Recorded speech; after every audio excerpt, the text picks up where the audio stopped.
Ladies and gentlemen, say hello to the Grand Marshal, Kathleen Ryan Gillespie Roberts.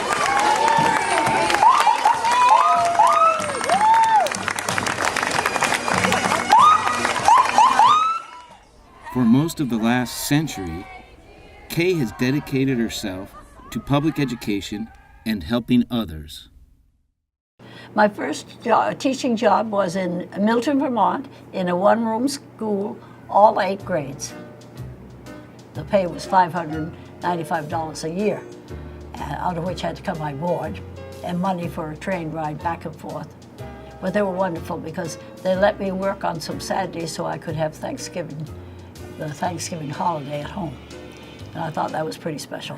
Kathy Ryan on porch. He was born in this house at that year. That was at the end of my first year of teaching. I got a call from the superintendent, who was the doctor who brought me into the world.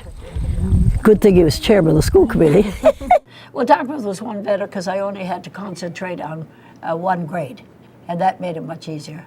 And of course, I got more money, $800 that year. The men got more pay, of course, as you know. When I first started, the high school men got more money than the high school women, and that wasn't right. They said the men had families to support, but believe me, there were quite a few women who were supporting families too, you know? Well, it wasn't right, no. I thought doing the same work, you should be entitled to the same money. At that time, you've got to remember that we had none of the power that we have today. And we ladies got together and did more talking. And I said, you know, we have as much education as the male teachers, so we're just as important. Well, eventually we got it so that they did not get any more than we did. All the pay was equal. We had no sick leave. When I got married, I no longer could have a regular teacher's pay. I was no longer called an active teacher. About the time when the war started and the men were going, you know, they needed teachers more, then I got it back. And I think women got out more in the public doing all kinds of jobs because the men weren't there to do them, and I think that empowered us. This is the Smith Neck School, but at the time I was teaching in the Cushman School, and there was a fire at the Cushman School, and we, of course, had to leave, and we were out for a great many months until it had been repaired.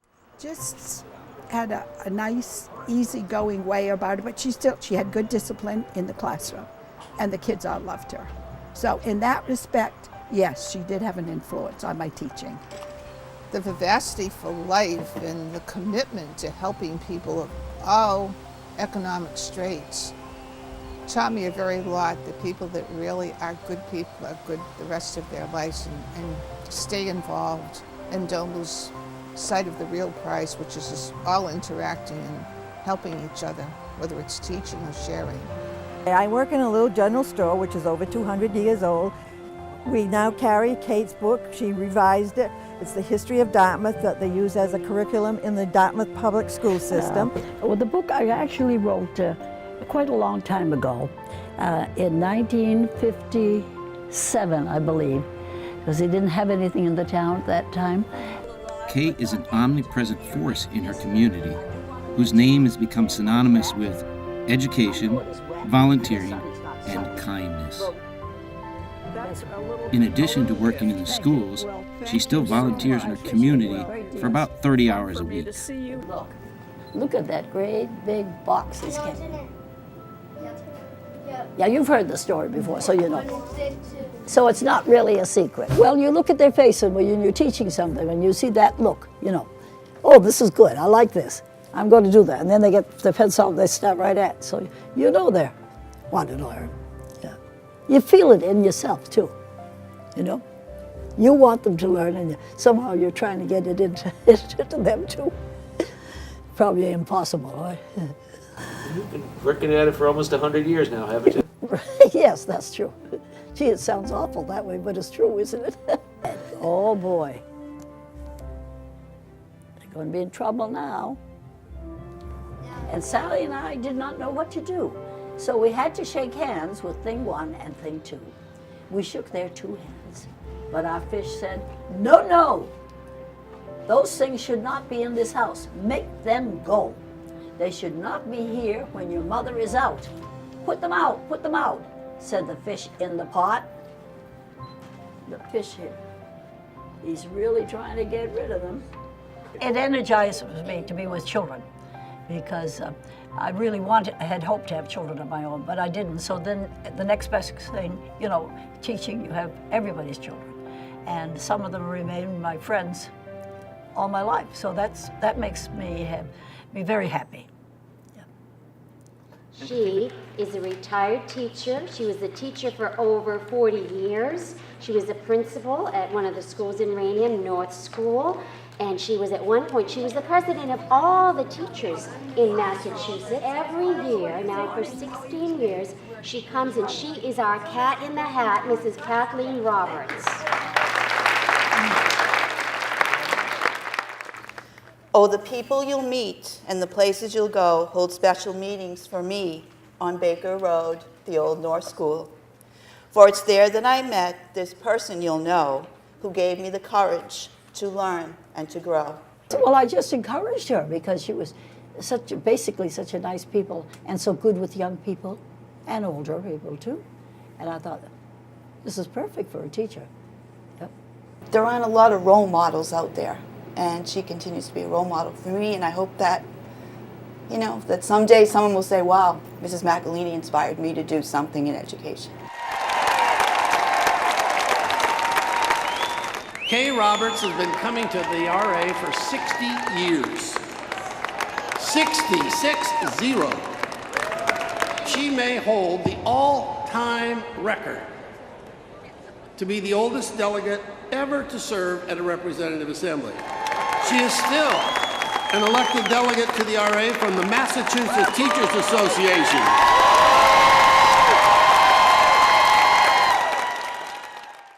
Even at your age, you think it's important to be active and involved? I do, because I'm still interested. And I think that's what keeps you young in spirit. Thanks an awful lot. Yep, you're very nice. Come on, girls. I'll put these online, and I just want to make sure. Hello, I'm a guest today. I'm going up on where the players are sometime. So do I need a special ticket right there? She's the hero among us. I'm the hero among us. Okay. Do you have a hero among us? That's what I'm supposed to be today. You're the hero among us today? Yeah. Okay. And help teaching. They have me go in quite a bit to the schools. All right. We're almost there. Nice Good. Shortcut. Wow, I've never been in the garden before. I've got to get at them when they're young and help them out. Make them realize, you know, there's a lot out there for them. Yep. But we need to guide them, you know, because kids are kids. Right.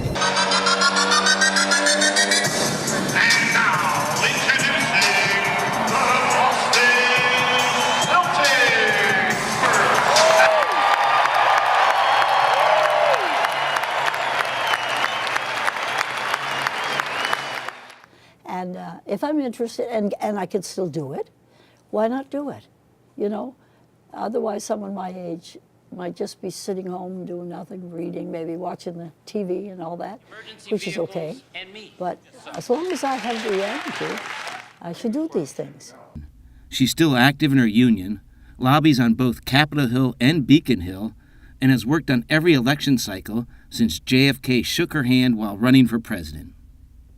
Are there many other people your age Yes, you see out yes. going door to door? And No. It's and especially in a poor part of a city, the streets are awful. You know, it's hard to walk.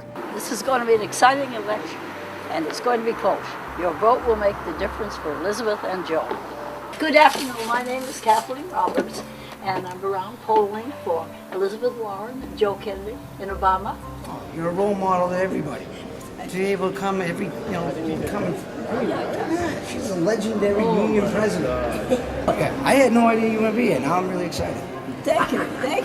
I wasn't excited until this moment. You made my day, hasn't it? That makes my day. Thank you. All right. How's that? Next year. She's being rewarded for her kindness, the way she treats people. And when I say rewarded, I mean by something greater than we. To live here so long, you know, it's got to be something that's a reward for her. And she loves being alive, you know, she loves it. She loves the people. But to be up on her feet and moving about and in her town doing things, she's amazing. During production, Kay was diagnosed with cancer and given only about a month to live. You once told me, Kay, that you don't drink, you don't smoke, but... I do eat ice cream. Yeah. That's your one vice, you said. Sweets. Yeah. Well, I've gotten a little better because I couldn't have it when I had cancer. I couldn't eat. For 2 months, I could not eat anything. I'm lucky to be here, and I know that. She never let the diagnosis or the excruciating treatment get her down. The first doctor said they never operated on anyone in the 90s, and because they can't stand the pain. So they told me that, and I said I can stand as much pain as anyone else. So anyway, what I had to do was go before 6 doctors. And they said, do you understand how painful this is going to be? And I kept telling them, I said, I can stand as much pain as anyone. So I said, okay. So I was the first one in the 90s they ever did. I said, now, you know what, I got better and I got to know them. I said, now you see, what are you going to do with the people in the 90s? You can't just discard them. Otherwise you're going to die if you don't have the operation. And they believe me. So I'm hoping they're doing it now, if anyone comes in. When you're waiting for treatments, and sometimes there'd be 4 or 5 of us there waiting for some reason, because the doctor wasn't ready. And I used to try to cheer them up. I said, now look, I'm a lot older than, which was true, than any of you. And just keep up, just believe it's going to work out.